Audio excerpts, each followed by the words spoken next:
दोस्तों, आज की कहानी जो मैं आप लोगों को सुनाने जा रहा हूं, ये कहानी हमें अपने जिंदगी के मकसद में कामयाब होने के लिए हमें दो मूल मंत्र बताती हैं। और वो कौन से मूल मंत्र है, हम कहानी के माध्यम से जानेंगे। बहुत समय पहले एक साधु घाट किनारे अपना डेरा डाले हुए था। वहां वह धुनी रमाकर दिन भर बैठा रहता और बीच बीच में ऊंची आवाज में चिल्लाता, जो चाहोगे सो पाओगे। उस रास्ते से गुजरने वाले लोग उसे पागल समझते थे। वे उसकी बात सुनकर अनुसना कर देते और जो सुनते वे उस पर हंसते थे। फिर एक दिन एक बेरोजगार युवक उस रास्ते से गुजर रहा था।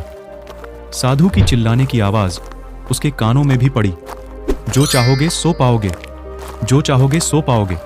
ये वाक्य सुनकर वह युवक साधु के पास आ गया और उससे पूछने लगा, बाबा, आप बहुत देर से जो चाहोगे सो पाओगे चिल्ला रहे हो। क्या आप सच में मुझे वो दे सकते हो जो मैं पाना चाहता हूं? साधु बोला, हाँ बेटा, लेकिन पहले तुम मुझे ये बताओ कि तुम पाना क्या चाहते हो। बाबा, मैं चाहता हूं कि एक दिन मैं हीरों का बहुत बड़ा व्यापारी बनूं। क्या आप मेरी ये इच्छा पूरी कर सकते हैं? युवक ने बोला, बिल्कुल बेटा, मैं तुम्हें एक हीरा और एक मोती देता हूं। उससे तुम जितने चाहे हीरे मोती बना लेना। साधु बोला। साधु की बात सुनकर युवक की आंखों में आशा की ज्योति चमक उठी। फिर साधु ने उसे अपनी दोनों हथेलियां आगे बढ़ाने को कहा। युवक ने अपनी हथेलियां वो साधु के सामने कर दी। साधु ने पहले उसकी एक हथेली पर अपना हाथ रखा और बोला, बेटा, ये इस दुनिया का सबसे अनमोल हीरा है। इसे समय कहते हैं। इसे जोर से अपनी मुट्ठी में जकड़ लो। इसके द्वारा तुम जितने चाहे उतने हीरे बना सकते हो। इसे कभी अपने हाथ से निकलने मत देना। फिर साधु ने अपना दूसरा हाथ युवक की दूसरी हथेली पर रख कर कहा, बेटा, यह दुनिया का सबसे कीमती मोती है। इसे धैर्य कहते हैं। जब किसी कार्य में समय लगाने के बाद भी वांछित परिणाम प्राप्त ना हो, तो इस धैर्य नामक मोती को धारण कर लेना। यदि यह मोती तुम्हारे पास है तो तुम दुनिया में जो चाहो वो हासिल कर सकते हो। युवक ने ध्यान से साधु की बात सुनी और उन्हें धन्यवाद कर वहां से चल पड़ा।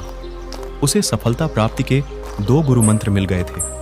उसने निश्चय किया कि वह कभी अपना समय व्यर्थ नहीं गंवाएगा और सदा धैर्य से काम लेगा। कुछ समय बाद उसने हीरे के एक बड़ा व्यापारी के यहां काम करना प्रारंभ किया।